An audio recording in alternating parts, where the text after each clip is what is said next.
hear me. Good morning, I'm Kathleen Warshawsky, and you are at SBB University's Palliative and Hospice Care program today. We're going to talk about providing ethical options at the end of life. Our speaker today is Miss Sarah Miles, and she is with VNA Meals on Wheels, Hospice and Palliative Care. I'd like to thank VNA Hospice and Palliative Care for joining us today and helping us with today's program. So I believe that Sarah Harris is going to say a few words for us. Hi, I'm Sarah Harris, Director of Marketing for VNA. I just want to say thank you so much for allowing us to speak with you today. And if you're not familiar with VNA, it's Visiting Nurse Association. We have been around for 86 years. We have a rich history with the Dallas area. We started doing care for tent cities in 1934. And we're the oldest nonprofit hospice in Texas. We have gone from home health to hospice, which many of you knew us when we did home health. And now we did the pilot for hospice, and now we're doing the pilot for palliative care, and we're really excited to be here with you today. So thank you so much. Thank you, Sarah. And I'm Kathleen with Seniors Blue Book, and Seniors Blue Book is the other person who is hosting and sponsoring today's event. Seniors Blue Book is a resource guide to help someone that you love or someone you're caring for to navigate through the resources necessary to care for themselves. To receive your educational contact hours for today's event, you must register via Zoom and attend the entire webinar presentation. You need to complete the evaluation tool at the end of the event. If you are calling in on the phone, please make sure that you put your phone number in the comments that you called in on today. If we can't verify that you were in attendance for the entire program, you will not get your CEU credits for that. So make sure that you put the phone number, and please complete the evaluation by the end of the day tomorrow. You'll get a continuing education certificate for 1 contact hour. We're providing them for social work and for nursing, and your certificates will be sent via email by the end of the month to the email address that you registered with. Disclosures that we want to go over with you today: conflicts of interest, there are none to report. Commercial support, there was no commercial support received for today's program, and today's event sponsors did not influence any of the content with our speaker today. And with that, I am going to have Miss Sarah Harris go ahead and introduce our speaker. Our speaker today is Sarah Miles, RN. She is our Director of Quality and the manager of our palliative care services and clinical education. Thank you, Sarah, for being here with us, and thank you for this wonderful, wonderful presentation you're doing. Thank you all for having me. I'm excited to be here on this beautiful afternoon that we're starting to feel a little fall here in Dallas, so we're excited about that. So I'm going to talk about palliative care and hospice care and decisions and how we can help our elderly folks at the end of their life in navigating all of the healthcare system today. So we'll get started. I don't think I can advance the slides, Kathleen, so next. So we're required to provide you with objectives. We're going to differentiate the platforms that provide palliative care. We're going to discuss the Medicare Care Choices model as an IDD-based palliative care model. We're going to talk about hospice care. We're going to review communication strategies about having that conversation at the end of the life, and then also having some tools that we can provide with our patients, our families, in terms of how to pick the right provider for them at their point in care. Next. So in this day and age, it's really becoming very important that we define our terms. So many things have so many different definitions now, and as our vocabularies seem to be very fluid. So what we're going to do is we're going to go to the next slide, and as we do with everything else in our life, we're going to Google something. So go ahead and hit next, and we're going to type in, what is palliative care? All right, let's find out what Google has to tell us. So palliative care, and I like to differentiate palliative care with lowercase and a capital P. All right, so we're talking about kind of palliative care, the general definition. So I'm going to say this is kind of lowercase palliative care. It's specialized medical care for people with serious illnesses. It's focused on relief from symptoms and stress of the serious illness. Its goal is to improve the quality of life for both the patient and the family. So that's different than most medical models, which is very patient-specific and patient-centric, but not group-centric in terms of everybody that's surrounding the patient. And then palliative care, lowercase p, can also be provided along with curative treatment. Sometimes a palliative treatment is just for the comfort of the patient, but then there's some curative treatment that's also going along with that, that's also focused on getting rid of the overall burden or the symptom. So next. So we're going to talk about the availability of palliative care. You know, mostly in the Texas area, there's, you know, obviously all over the nation, there's all kinds of different things, but these are the main places where we can get palliative lowercase p care. So in the next slide, we're going to talk about the hospital is the first place where we usually have hospital specialists that can be part of the palliative care team. They can actually be palliative care physicians with that specialty. Visit with the patients while they're hospitalized. They discuss end-of-life planning, the DNR. A lot of times when you get the palliative care specialist in to see the family, this is the first time they've gotten that hint that things are not going to go well or things are not fixable.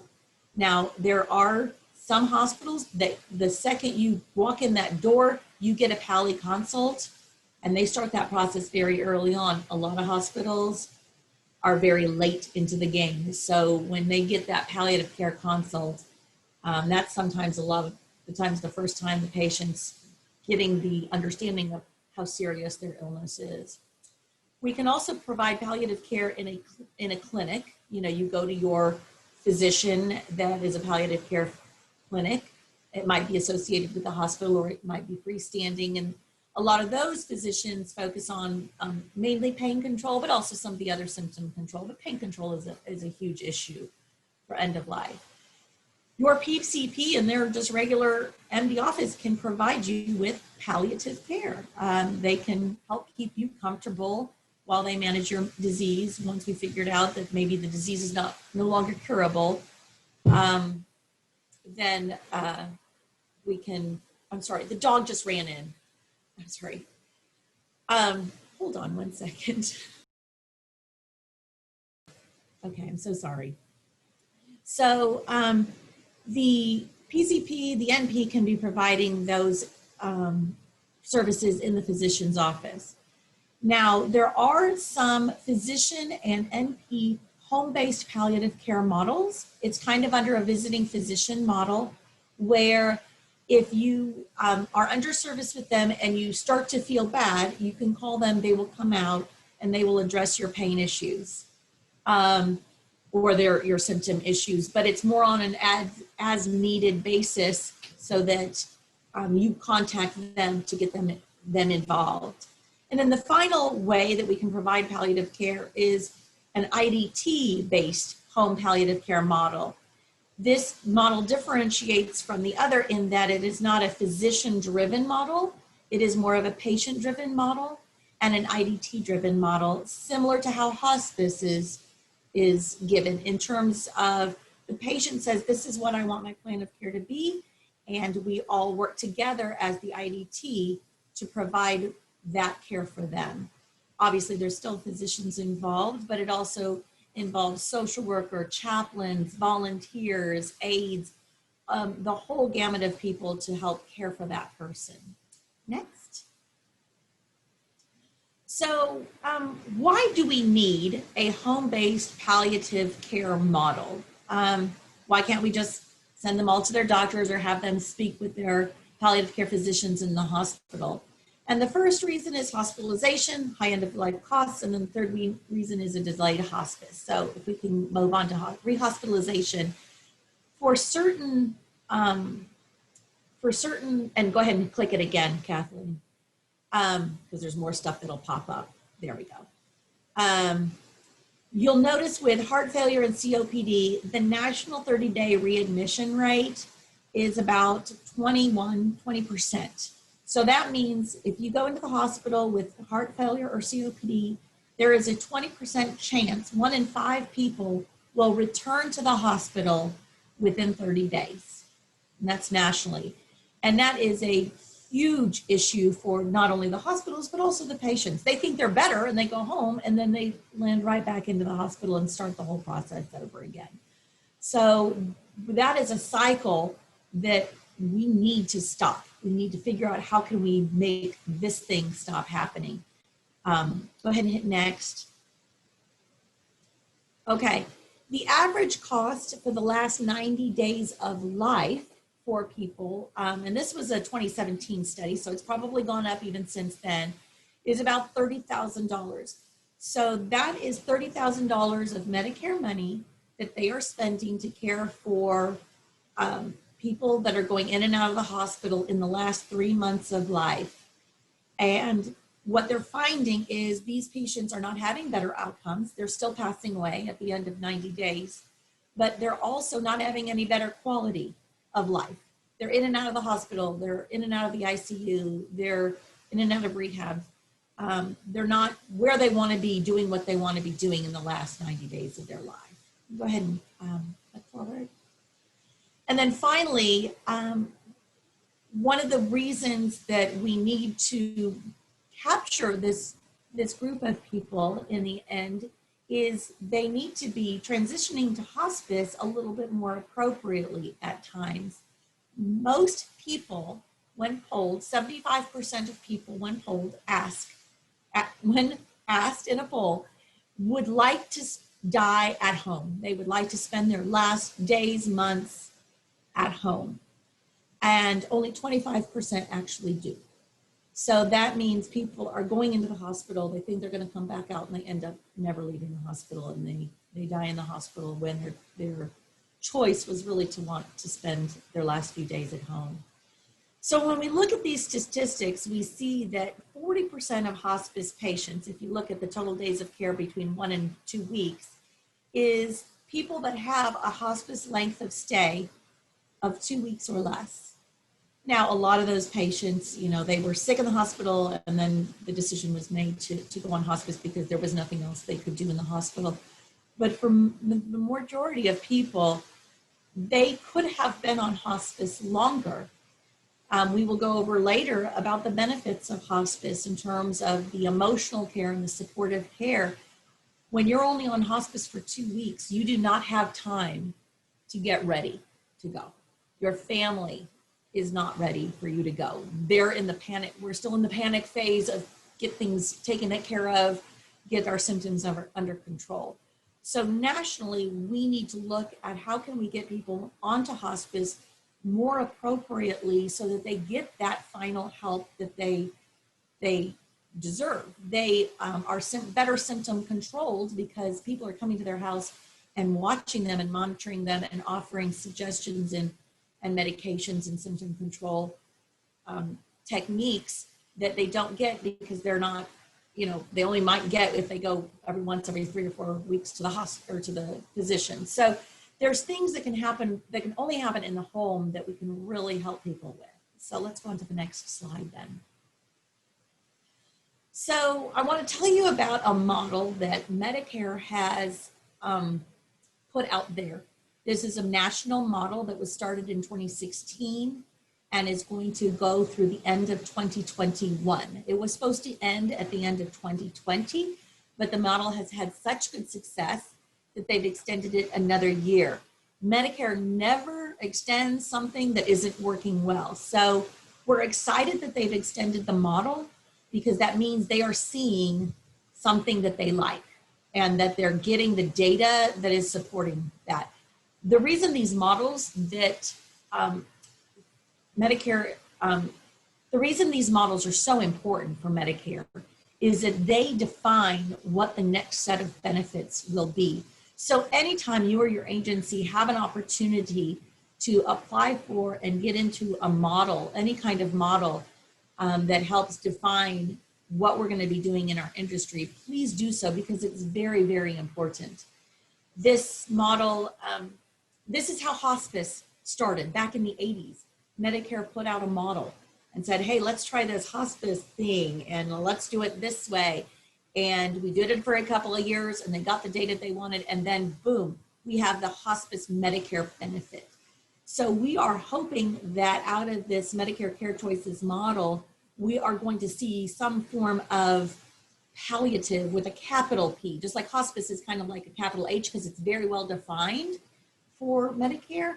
We're hoping that palliative care can someday have its own capital P and be defined as to when you sign up for palliative care, this is what you get, so that it's very well defined like hospice is. So the plan that came from CMS was to provide patient access to hospice-like services, all of that love that they get from hospice. They see that there's a gap, that people need that. And they're hoping that their goals here are that we're going to have more appropriate end-of-life care, that the quality of care will be better and the health outcomes will be better. Not necessarily that we're going to cure anybody, because a lot of times we can't, but that the people will be feeling better at the end of their life versus not being on some kind of a model. Obviously, Medicare's big goals with everything is to reduce expenditures. And as we saw, if we're spending $30,000 at the end of life and nobody's getting better or living longer, that's not a good use of $30,000. We could put that money to some place that's going to give people a better outcome and a better benefit. And then finally, all of this data from the Medicare Care Choices model goes in to inform a new program. So, you know, the fact that they're extending the program again is very exciting, because that means they're seeing the data that they like, they're getting the outcomes that they were hoping for, and hopefully in the next couple of years, they will come out with, you know, the Medicare palliative care benefit, just like they did with the hospice. Of course, we can't get Medicare to ever fess up to that right yet. They're very closed-mouthed about what they're planning to do, but the fact that they're continuing the model after we've met all the goals means that they're seeing things that they like. So let's go to the next slide. So I'm just going to briefly talk about what the model is. We talked about how it's some people call it kind of hospice light. We're introducing them to care coordination and case management. They have the agencies in the model all were hospices, and so they gave these beneficiaries in the model access to the 24-hour access to the hospice team. You get a nurse navigator that helps you with your family and patient-centered planning versus, you know, the physician model where the physician dictates the plan of care. This is where we talk to the patient and say, what do you want to do in the next 3, 6, 10 months? We talk about shared decision-making with the patients so that they are empowered to speak with their physician about what they want. We obviously provide excellent symptom management. And then of course, a lot of counseling. We find with most end-stage illnesses, not only the patient needs a lot of emotional support, but the family is all of a sudden looking at caring for a very sick loved one and the eventual loss of that loved one. So that is a lot psychologically and emotionally and spiritually going on for that family. Go ahead, next.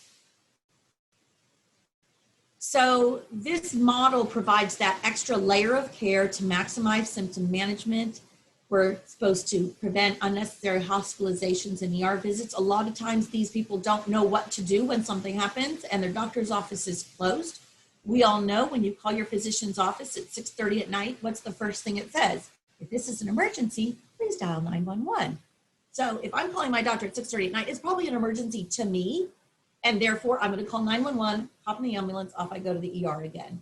Whereas with the model, they're instructed, call your MCCM team, let them come out to your house, figure out what's going on, see if we can't intervene to prevent that unnecessary hospitalization or ER visit. And then the final goal of the model is to allow for an earlier and easier transition to hospice. A lot of people are just afraid of the H word. It has become a very dirty word. And so once we get them in home, we get their plan of care set out, their goals of care are talked about. We talk about hospice as part of that continuum of care. It's just the next step. When we have exhausted this and we've exhausted this, then this is what's going to happen next. And we will find that the patients have a much easier transition to hospice because that was kind of in their plan. It wasn't thrown on them, or it wasn't a big surprise of, oh, you're doing so poorly, you need hospice. That's not what, that of course would make me say, wait, I didn't know it was that bad. But when we talk about what's the plan, what are we going to do, and what happens when we've exhausted these options, this is the next plan. And we see that patients actually tell us when they're ready to go to hospice versus the physician or the clinicians telling them.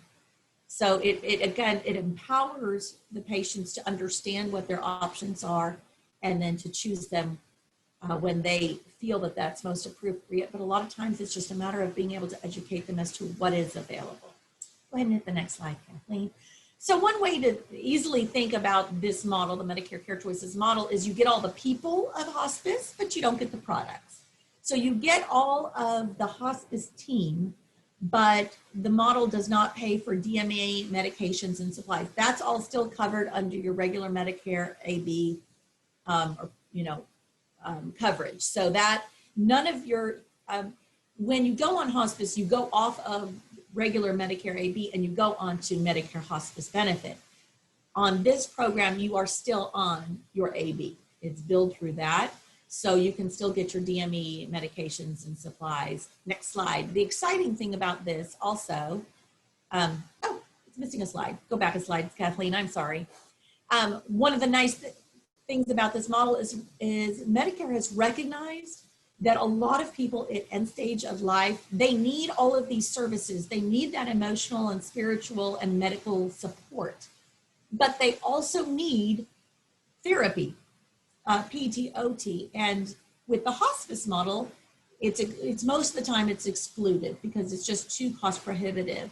So with this model, they have allowed hospice people and home health agency services to coexist so that people get the best of both worlds. They get that rehab maybe that they needed for a few weeks so that they're the best they can be before we transition onto hospice. Okay, next slide, please. So these are some questions. If you are looking to look for a palliative care program, these are some excellent questions to ask to see what kind of services that you are going to be able to get from the provider. So the first is, where does this palliative care take place? And do I have to go to the doctor's office or a clinic, or will they come to my home? What disciplines are offered? Like we talked about before, there's hospital ones, there's, that's just a physician and maybe a social worker. There's some that are clinics that might just be the physician. There are some that are just NP physician driven, like, visiting. So you have to find out what services am I going to get? And the next question is, how often am I going to get these services? How do I tap into these services? Will they come to me? Do I have to call for them, or do they come preemptively? And then talking about staff consistency, especially for our elderly, that's so important. My poor mother kind of barely remembers which of the 5 sisters I am, so she has a hard time keeping her own kids straight. Can you imagine putting a bunch of strangers into her home every week or every couple of weeks? And so it's very important that the provider that you're using and you're looking for has some kinds of consistency, that they have enough staff so that this is the same chaplain, same person, same RN, doctor, whatever, that comes in and sees you regularly. First of all, for that continuity of care, but also for the peace of mind of the patient. And then, do they have after hours? What happens if I get sick in the middle of the night? What do I do? Who do I call? Do you want me to call 911 and then end up in the ER, or will somebody be able to come and help me?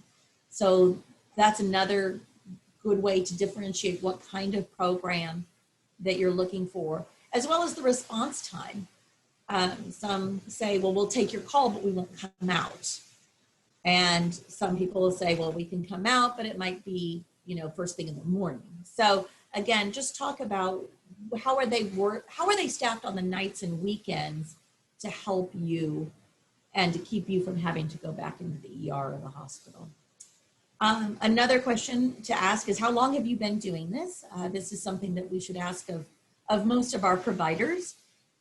They're just, you know, the longer you've been doing it, the better you are usually at it. And if they're just starting up, they might not know all the rules. They might not have all the things in place. So it might be something important to find somebody who's been doing this for a little while to be established in the routine and in the process of providing this care. And then what are the eligibility requirements or insurance? Of course, nobody wants to be stuck with a surprise bill. So find out how are these services going to get paid for, what is going to be your burden, and what is going to be your insurance's burden. So, next slide, please. Okay, so that's palliative care. We've kind of touched on that. So the next question we're going to ask Google, Kathleen, if you can hit, is what is hospice care? All right, so let's talk about some hospice myths, because there are so many out there. And I love this cartoon because, you know, the Grim Reaper is right there next to his bed, you know, and, you know, some people are like, oh, you know, you're not close enough to death to qualify. So let's talk about some myths on the next slide. We have the, go ahead and hit the all come in. There you go. You have to be dying to be on hospice. Well, we're all dying. You know, the second we're born, we're starting to die. So we can rule that one out. You don't have to be actively dying to be on hospice. You have to die within 6 months. There is a 6-month clause in the hospice regulations which say that if the prognosis of the patient is to pass within 6 months, they're hospice appropriate. That's their prognosis. So that's the question is, when you ask the physician, would you be surprised if Mrs. Smith died in the next 6 months? If they go, no, I wouldn't be surprised. She's, you know, she's kind of there. Then they're hospice appropriate. Does it mean you have to? No, at 6 months, we don't come in and pull your plug so that you make it within that 6 months. That is a general educated guess on the physician's part of how your disease will progress. However, every one of us do our own diseases our own way. And some of us don't last as long, and some of us are, you know, do a really good job and beat all the odds. So that doesn't mean that that's a hard and fast 6 months. What happens though is Medicare starts looking at the case a little bit closely after 6 months as to, you know, were they put on too early or were they mostly appropriate, but their just trajectory is a little bit slower than most would expect. One of the other myths is that people with cancer can only be on hospice. Well, that's not true at all. We have, you know, every end stage illness is applicable for hospice. And then the other myth is that once you're on hospice, you stop receiving treatment. We just take away all your medicines and give you morphine, and that's all we do. Of course, that's not true. We continue to medically manage your disease, your symptoms. If you get a urinary tract infection, we're going to treat that because it is painful and uncomfortable to have a urinary tract infection, and nobody should die from a UTI.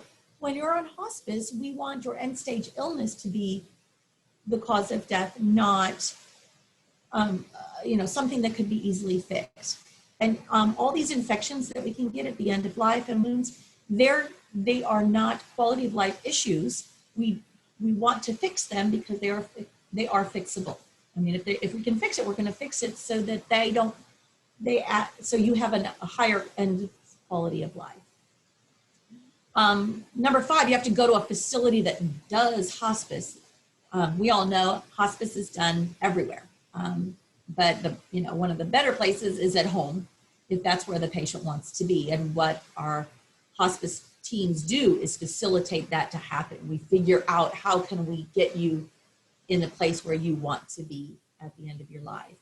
And then finally, you give up, with a capital give up, when you go on hospice. And that couldn't be farther than the truth. I always told my patients, you know, if they come up with a cure for this tomorrow, I'm going to come and put you in my car and get you there myself.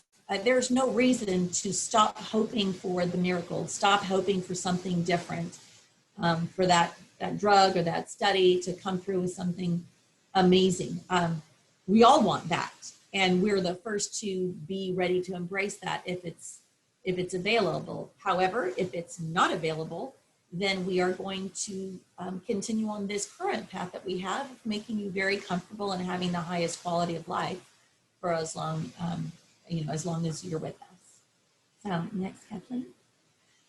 So one of the conversations that we need to talk with our terminally ill or serious stage illness patients is we need to establish goals of care. And it's really hard sometimes to think to bring this up because we feel like we're the doomsday sayers and we're the Debbie Downers and we're going to make them think about this, and we want to just put our heads in the sand and pretend it's never going to happen. Surveys have shown that most patients are just begging for somebody to bring this up with them and talk to them about it. Their family won't talk to them about it because they don't want to talk about it. If we don't talk about it, it won't happen. Their physicians, a lot of times, are very busy and don't have that time to sit down and really talk with them about it. They're nervous about bringing it up because they don't know really exactly what they want to talk about, but they just know, I need to be thinking about this. So a lot of times it's an actual comfort and a relief for us to be the ones that kind of bring it up and open that door for them to talk about what are we going to do. Now, obviously, sometimes they say, I don't want to talk about it. Well, that's great. Then we know that that's what their heart is asking for. But for most people, they are looking for somebody to talk to because a lot of other people can't either cope or don't know what to do with that conversation. So they're looking to us as the professionals to help them start that conversation. So some of the things that we can talk about, and as more of a global thing, is what is quality of life to you? What does that mean? Define that for me. Does that mean you can, you're just breathing and eating? Or does that mean you can walk? Or what are the things that you define as quality of life? And then what are the treatments you want? A lot of times they'll say, well, my doctor said I had to, Yes, but then our question to them is, but do you want to do that? Is that something you want to do? Talking to them about their risks and benefits of the treatment. Do they understand all the forms that they've signed about chemo and that kind of thing? Have they understood what it is that they're getting into and really understand at a educational level that they understand? Because a lot of times what is explained to them, either might go ahead, be over their head at an educational level, or at the time it was said, it just went by because they were deer in the headlights. How and where do you want to spend your last days, weeks, and months? This is something that really helps them understand also what quality of life is.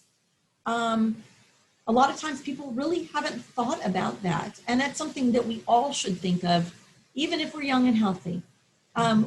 What do we want our end of life to look like? Do we want to be in my bed with my dog on my feet, surrounded by my family? Or do I want to be, on vacation, on the beach and just pass away sweetly on my lawn chair? I mean, what are the things, when you think about your last day, I ask people, when you think about your last day on this earth, what do you want? Walk me through that day, and what they are looking, what comes to mind as to what they would want their last day to look like. And that's often, helps define what their goal is then and how we can get them to that. Again, hopes, wishes, preferences at the end of life. What are they hoping to get done?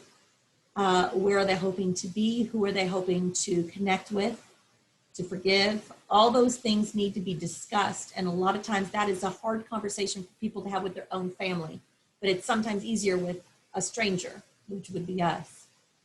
And then are they seeking some life tasks, goals, projects, legacy work, especially with younger patients who are still in the workforce or still feel like they're contributing something actively?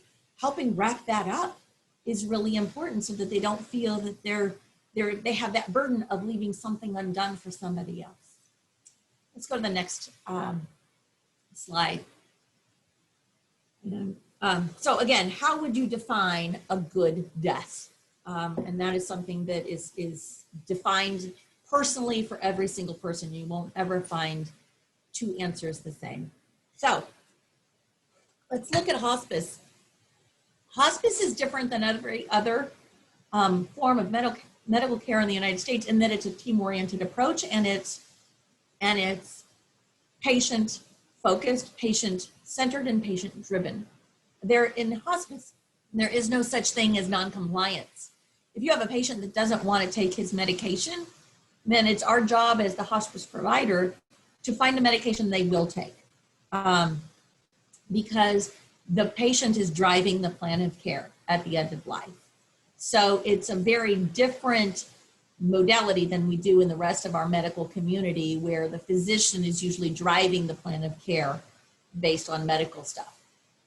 We are driving the plan of care based on what the patient wants to do. Next slide. So the difference with hospice as well versus the rest of our medical approach to illness in the United States is this: hospice focuses on the patient and their family or their support system, their friends. Our social workers meet with the wife. Our social workers meet with the children, the family, the friends, not just the patient. Sometimes we have meetings with those other people without the patient completely present, because we're not only working for the patient, but we're also working for the entire support system. Next slide. So one thing to think about as we talk about hospice is it's not a place, it's a philosophy. It's redirecting our medical focus from curative to quality. And how can we achieve quality of life? We are treating the person. We are treating the symptoms that they have. We're not trying to get lab numbers right. A lot of times at the end of life, we're never going to get those labs to be pretty again. So we stop doing them because there's no point. To know that we know they're bad, we know they're just going to get worse. So let's stop looking and focusing on that. And many of our patients are trained to be on the numbers because that's what they've been tracking all these years. What's my blood pressure? What's my blood pressure? What's my blood pressure? What are my tumor marker numbers? What is my PSA? You know, all these numbers we've been training them to get excited about. Well, we get to the point at some point that we know those numbers are never going to get better. So we're not going to look at those numbers anymore because they're not going to tell us anything new. So we then focus the treatment on them. What makes you feel good today?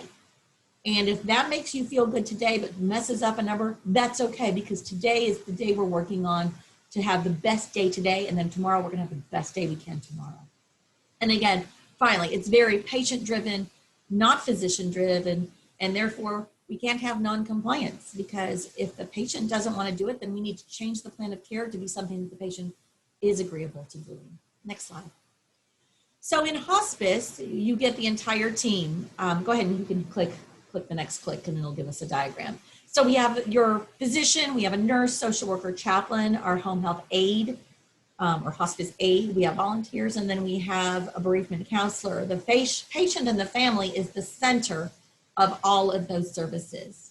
So we are all working equally to care for the patient and family. There's not one of those bubbles, as you see, that's bigger than the other that, you know, drives that. It's the patient and the family that drives the plan of care. Next. So on hospice, unlike on palliative care, the medical equipment, supplies, medications, those are all provided under the Medicare hospice benefit. So a lot of times what is a financial burden for a lot of families, because they're, if their loved one is incontinent and they're going through packs and packs and packs of diapers, once they get onto hospice, that financial burden of the medical equipment and the supplies and the expensive medications can be lifted because a hospice provider takes over, assumes, you know, the financial burden for those items. Next slide. So we'll do a little quick history. Back in the day, hospice was a medieval term that was a place of shelter for the weary and for ill travelers. Next. And then prior to World War II in America, everybody was familiar with dying. Mothers died in childbirth, infants died at birth or soon after, children died in horrible accidents or from some disease, grandparents all died in the room next to you or in the same room as you all. Everybody died where they lived. And so everybody was very, very familiar with how death happened. And it did not have the taboo that it does now. Next slide. Then after World War II through the 80s, everybody went to the hospital to die. People did not die at home very much anymore. We went to the hospital to get better because medicine advanced so rapidly that a lot of times what would have killed us at home, we could get fixed in the hospital, but now people were dying in the hospital. And then in the next slide, we talk about the 1980s. That's when there was a huge movement towards dying in a place of our own choosing. That's where people thought, wait, why do I have to go to the hospital to die without my loved ones? You know, what if I want to pass with my family and it's after visiting hours? So that's where that movement in the 80s went towards dying in a place of our own choosing. And that's where the Medicare hospice benefit really helped in that it enabled people to do that. It gave them the resources, the clinical and the financial help to do this in our own homes. Next. So where does that put us? So the current caregiving generation, myself, my parents, they've never been exposed to death and dying, you know, as a very personal thing. They always went to the hospital to watch somebody else do it. Their parents did that. They're uneducated about the dying process. Nobody knows what that looks like. Next line. There's a lot of negative influences regarding the media and the dying process. It looks scary, it's gruesome. You know, it's never portrayed as a beautiful thing. And so at this point, we're in a very unique position to learn to die well. That's the mission of hospice. It's the mission of palliative care, is to increase that quality so that the end of life process is as we dream it, as we want it to happen, and we facilitate doing that. So the next slide. This is one of my favorite pictures. And I think it just wraps up what hospice is. You know, we obviously they're Cowboys fans because he's wearing a little Cowboys t-shirt. But I mean, I can just imagine that this is a rancher, you know, or a farmer who is passing, and he wants to be home and to be nuzzled by his horse one last time. And in hospice, this is what we go for. If this is what, you know, if they say, you know, he would love this, we are going to make this happen. We are going to figure out a way to get that bed outside on the back porch. We're going to figure out a way to get that horse there. And those are the days on hospice that are the most rewarding, when we can help people achieve those goals and that level of quality and comfort that they would not get anywhere else, and that we can only do, you know, with that hospice team effort. Next slide. So it's all about death with dignity. So once you pass away on hospice, the Medicare benefit provides for a bereavement for a year, where we follow the patient's family, their loved ones and their friends. We provide counseling. Many hospices have memorial services, dinners, lunches, coffees, one-on-one counseling, group counseling. So there's a lot of services available to the bereaved that are so important that they would not have otherwise been beneficiaries of if they hadn't had their loved one on hospice. Next slide. So how do we choose a hospice? These are some really great questions to ask. How often will the RN visit? This is actually a big one. Depending on where you are in the country, sometimes the RN only makes a visit once a month, and the rest is a licensed vocational nurse. Sometimes there's a lot of change in the RN, who the RN is going to be. So so again, talk about staff consistency. What do their caseloads look like, so that will I be able to see the same people? Will my mother be able to see the same people over and over and get to know them versus kind of a revolving door? So staff turnaround is kind of an important question. What do you do for after hours on the weekends? What's your response time? If you live in a large city and they have one after hours nurse, your response time might be 8 hours if she's busy with 3 other people. So you have to ask those kinds of questions in terms of how can people get to me to help me? Do your social workers work after hours and on the weekends? A lot of time we need that support just as we need medical support on the nights and weekends, or chaplains as well. So what, during the day, 8 to 5, Monday through Friday is great, but what happens, the other nights and weekends during the week? Again, how long have you been in business? Unfortunately, there's a lot of hospices that come and go and just change their names. So look into their length and how long they've been in business. In a minute here, we'll show what you can do in terms of some research for that. Are they profit or non-for-profit? Is that important to you? Some people, want to support a non-for-profit. Some people, whoever gives the best care. So it's just something to think about. Does the hospice physician visit you, or do they do it telephonically? Or how do you communicate with the hospice physician is another good question. Are they accredited, JACO or CHAP, or some other accreditation that means that they're held to a certain standard of care? Do they offer respite care? And this is it's one of the things that Medicare defines as if you need to have a caregiving break.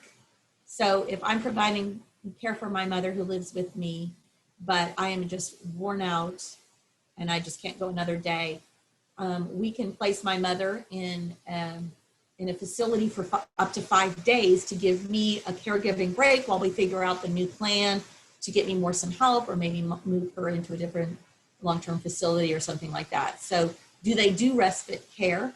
And how do they do that respite care? And then what does their bereavement program entail? Some bereavement programs are very robust and they have tons of activities and ways to connect.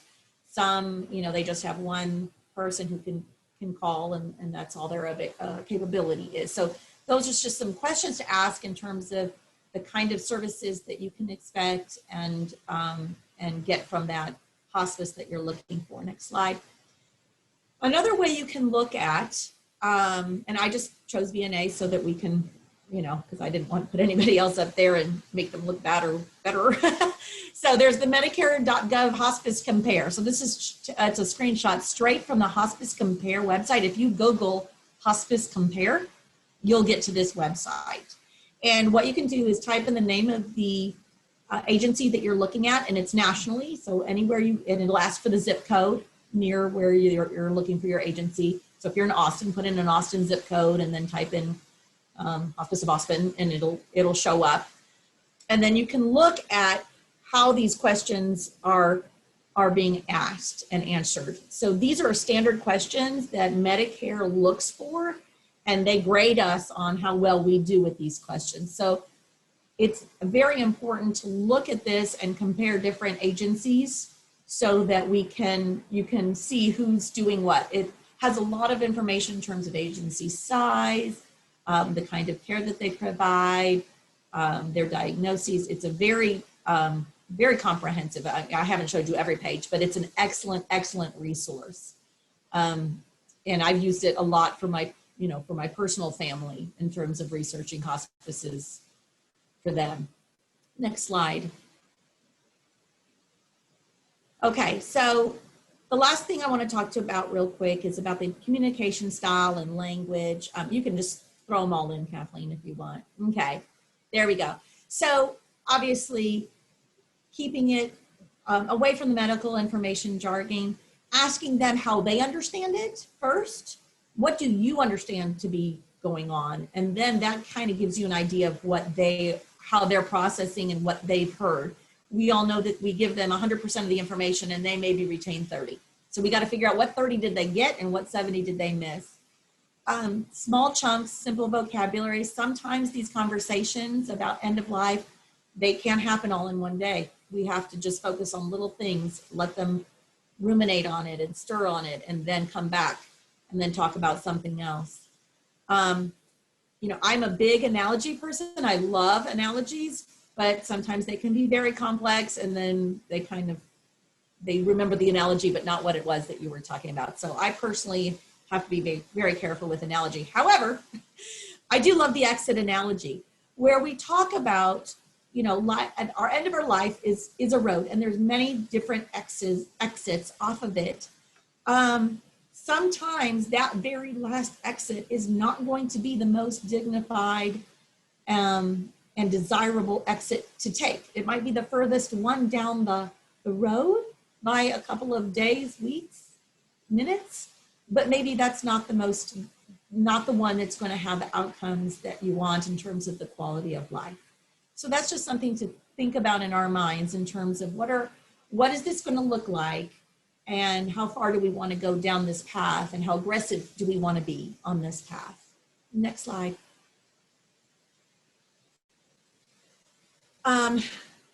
We do want to use positive language. Oop, go back. Positive language, focusing on quality. It's all about the quality of life. And studies show if the quality of life is good, the quantity actually extends. So you get both, get both sometimes. We do need to be plain spoken, honest, and compassionate, and use the correct term. Sometimes they need to hear your mother is dying, because we need to be concrete as to what's really happening, versus kind of sugarcoating it so that the message gets lost. And then of course you have to be able to talk very clearly and not be vague in terms of, do you want us to do everything? Well, what does that mean? What does everything mean? Or it's better for her this way. If I was a loved one, I don't want you to tell me that her dying is better than anything else. That's the last thing I want to hear. Next slide. So when we're talking about the goals of care, oh, this is a duplicate. I'm so sorry. We've already gone over this one. There we go. Okay, so that's, I'm keeping an eye on time. There was a couple of questions that were asked prior to the presentation that I wanted to bring up in terms of the value of music therapy and palliative care in hospice. Its role in lowering blood pressure, pain levels, how often do our patients receive music therapy sessions? There's a pre-COVID and a post-COVID world. Pre-COVID, you know, we could have a patient getting music therapy once a week, you know, if they needed it, or more often, sometimes daily, if we're very much at the end of our life. We have seen for cognitively impaired patients with Alzheimer's and vascular dementia, music therapy unlocks a portion of their brain that was locked up before, and they're able to sing and hum and remember musical patterns and notes, whereas none of that existed before. And that is so encouraging for families to see that glimpse of their loved one again. Music therapy is known to lower blood pressure and lower pain and all those good things, you know, because it's a relaxation issue. Music therapists are excellent at talking with the family and talking with the patient about the kind of music that they want to listen to and the kind of music that will work for them. Then this leads into the second question is, social isolation in sick and dying patients, especially those in nursing homes and assisted livings. We have been very strong in the door visit, the screen window visit, the courtyard visit, any way that we can get there, even if we can't touch, we can at least see face to face. They're so important, even though FaceTime is, we think it's great for those of us who are younger, because we're used to that kind of interaction. That is not a normal interaction for our more elderly population. And so that doesn't fill the need for them. It's good for us in terms of a clinician point of view. We can get our question answered and get things looked at and that kind of thing. But from a social standpoint, that does not fill the gap. So we have, as our agency has gone forward, we are doing our very best to get in front as much as we possibly can. You know, for a while, everybody kind of stayed out and we needed to, but now we are really focusing our efforts on getting back in there. They're not long visits. We're not doing 2-hour visits like we used to, or 1-hour visits. You know, that might be 20 minutes just because we have to limit our exposure. But at the same time, we have to get in there face to face. Palliative care, hospice care can only be done in person. You just can't do it telephonically. It's not the way it's set up. It's not what people need in there. Were there any other questions? And should I look through the chat here? There are some questions in the Q&A, and let me go over the first one. It's from Diane Murrell. I think of palliative care as providing earlier, almost preemptive, and more consistent control of pain as part of the service, rather than reactive care from a PCP to urgent calls for pain control. Can you comment? Yes, and that is exactly why Medicare came up with the Medicare Care Choices model, because it is proactive. It's constantly monitoring you so that we catch the dump before it becomes a big enough dump where we end up having to be aggressive in its treatment. So that's why you have to be in the patient's home, and you have to get eyes on them and have that relationship with them so that you see the changes as they come along versus, oh, I don't feel good, now is when I pull in the team. Because at that point, by the time they feel that bad, a lot of times we can't fix them in the home, and we do need to go get them diuresed in the hospital or get something happening there. So that's why I think Medicare is very interested in a home-based model where we are being very proactive in that symptom management before it blows up. Yes. Our next question, we have 2 questions from Sydney Ferrier. Okay. And Sydney is asking, if your palliative care and hospice company does not have a home health component, how do you cover home health aid cost? And the second question is about the Conversation Project, and are you familiar with it, and do you provide those materials to your families? Okay. Yes, we're very familiar with the Conversation Project. We don't do that currently. That's something that we've talked about. Personally, our social workers at the VNA, they're a lot more freeform in terms of they like to be more organic. They're also very experienced, so they didn't feel that was necessary in terms of to guide the conversation. So that's why we don't use it, but I know a lot of people do. A lot of people do. And it's a good tool. It's a good tool. The hospice company covering the home aid of the cost portion for participants in the Medicare Care Choices model. For people who are for hospices who are using that model, there is a sad little bit of money that Medicare pays to cover some of the costs of doing the model, and that's where that comes from. I'll tell you, most of the hospices across the country who are participating in the Medicare Choices model are doing so at a loss, and they are finding other sources of funding to supplement that program. Originally, there was 140 hospices across the nation that started the program, and there are less than 80 now. And that's because of the cost of the program. You know, it's a lot of services to provide what they pay us every month. And you just can't do it unless you have a commitment to doing the program and can find another source of funding like, you know, foundation money or charity money, or a lot of these hospitals across the nation are hooked in with a hospital so that the hospital can supplement that funding. So yes. Awesome. Thank you. And does our hospice provide music therapy? Yes. Yes, it does. We have 3 now, I think. We've got a new intern, so we're excited. They're fantastic. One of the things that they've been doing during the pandemic is to be sending internally, they're doing musicgrams to the staff. You can send a musicgram from one staff member to another and they'll sing them a song. And it just has really been key in keeping spirits high. They've also been doing a lot of FaceTimes with their patients, porch visits, courtyard concerts, front porch concerts, street concerts. So we're getting them out there, even though they're just a little bit more socially distant. Awesome. Are there any other questions? We have one from Michaela Knight, and Michaela asks, how do you help families decide when they should move from palliative to hospice if they have to stay in a facility and cannot be seen during the COVID period?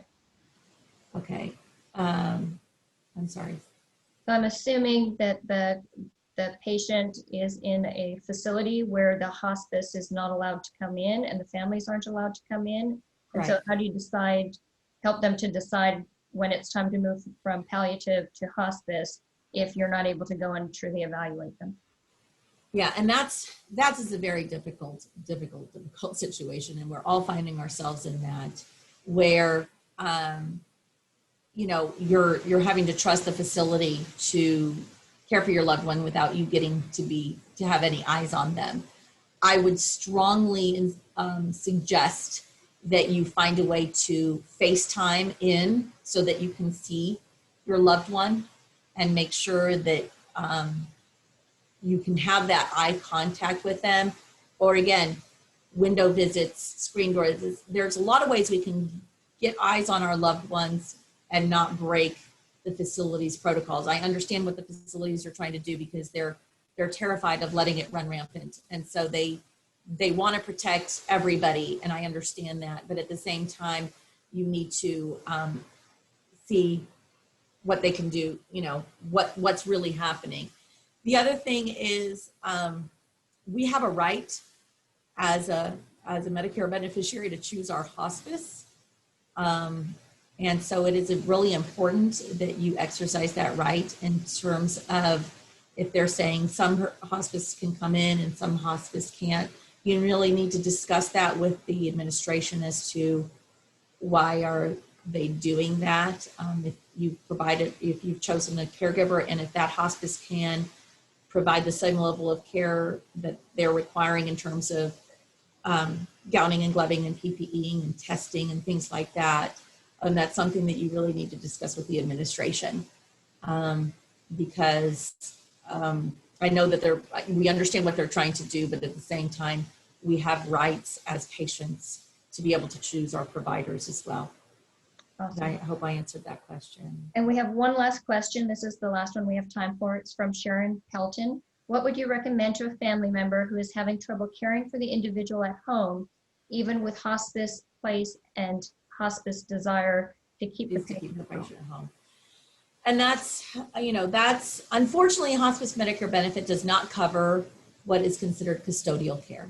So if you need somebody there, you know, most of the day or all day and night to turn and clean up and, you know, move and things like that, unfortunately, Medicare doesn't cover that. And that does fall into the private care sector, which unfortunately, you know, we have to pay for out of our pocket if we don't have some kind of a long-term insurance policy or that kind of policy at the end. So that's something to talk with the social worker about, and they can talk about covering the hours that they need in terms of a private caregiving staff.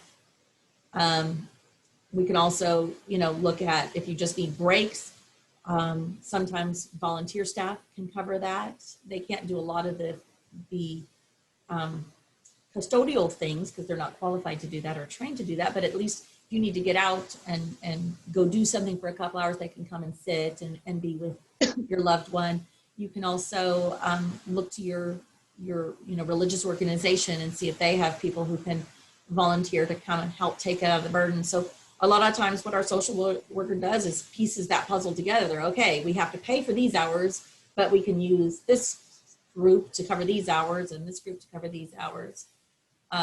So, you know, unfortunately it does a lot of the time come down to a private pay situation, but our social workers are good at helping define, you know, find out how can we fill in gaps so that we can reduce some of that cost and look into some other resources. You know, sometimes dads can be pulled in terms of caregiving and help around the house as well. Awesome. So talk with your social worker. That was our last question. So Sarah, I want to thank you very much for speaking with us today and sharing such great information. I want to thank VNA, Meals on Wheels, Hospice, and Palliative Care for helping to support today's event by providing our speaker today. I'd like to thank Seniors Blue Book and Kathleen Warshawsky, which is me. I also want to share some upcoming events with you. And the first one I want to share is the Dagsville Forum. I did put the link in the chat. So if you want to learn more about it, the link is there. This is just a sample of 3 of the speakers that we have for this event. We have Dr. Jacqueline Name from Parkland Center of Clinical Innovation talking about social determinants of health. We have healthcare disparities and access to care. And we have 4 speakers and a moderator for that panel. We have a Dementia 2020 update from Dr. Heidi Rossetti with UT Southwestern Medical Center. Dr. Philip Wang from Dallas County Medical Director is going to be speaking to us about COVID.